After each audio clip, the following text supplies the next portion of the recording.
বিশ্বজুড়ে নতুন করে উদ্বেগ তৈরি করেছে সম্ভাব্য শক্তিশালী সুপার এল নিনো। বিজ্ঞানীরা সতর্ক করছেন, প্রশান্ত মহাসাগরের গভীরে তৈরি হওয়া উষ্ণ পানির বিশাল প্রবাহ, যাকে বলা হচ্ছে ক্যালভিন ওয়েভ, এটি দ্রুত পূর্ব দিকে অগ্রসর হচ্ছে। এর প্রভাবে চলতি বছর বা নিকট ভবিষ্যতে দেখা দিতে পারে ভয়াবহ জলবায়ু পরিবর্তন।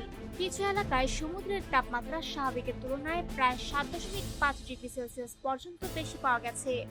যুক্তরাষ্ট্রের ন্যাশনাল ওশানিক অ্যান্ড অ্যাটমসফেরিক অ্যাডমিনিস্ট্রেশনের পূর্বাভাস কেন্দ্রের বিজ্ঞানীরা বলছেন, এই ক্যালভিন ওয়েভের শক্তি 1997 সালের ভয়াবহ সুপার এল নিনোর সমতুল্য হতে পারে।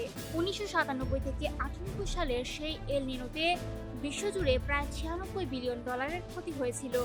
আবার আরও আগের 1877 থেকে 78 সালের ঘটনায় লাখো মানুষের প্রাণহানি ঘটে। তাই নতুন এই পরিস্থিতিকে খুবই গুরুত্বের সঙ্গে দেখছেন বিজ্ঞানীরা। কেলভিন ওয়েভ মূলত তৈরি হয় পশ্চিম প্রশান্ত মহাসাগরের অত্যন্ত উষ্ণ জলরাশি থেকে, বিশেষ করে ইন্দোনেশিয়ার পূর্বাঞ্চলের ওয়েস্ট প্যাসিফিক ওয়ার্মপুল এলাকায়। দীর্ঘদিনের ট্রেড উইন্ডের প্রভাবে সেখানে বিপুল পরিমাণ উষ্ণ পানি জমা হয়।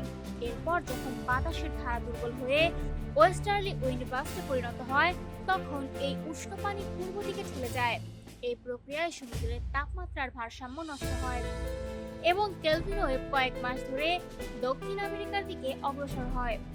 পেরুর উপকূলে পৌঁছালে গভীর সমুদ্রের ঠান্ডা পানি উপরে উঠতে পারে না, ফলে সমুদ্রপৃষ্ঠ অস্বাভাবিকভাবে উষ্ণ হয়ে শক্তিশালী এল নিনো সৃষ্টি করে। বিজ্ঞানীরা সতর্ক করছেন, বৈশ্বিক উষ্ণায়ন ও আগের ধারাবাহিক লা নিনার প্রভাবে এবার পরিস্থিতি আরো তীব্র হতে পারে। এর ফলে 2027 সাল পর্যন্ত বিশ্বজুড়ে খরা, অতিবৃষ্টি, তাপপ্রবাহ এবং চরম আবহাওয়ার ঝুঁকি বাড়তে পারে।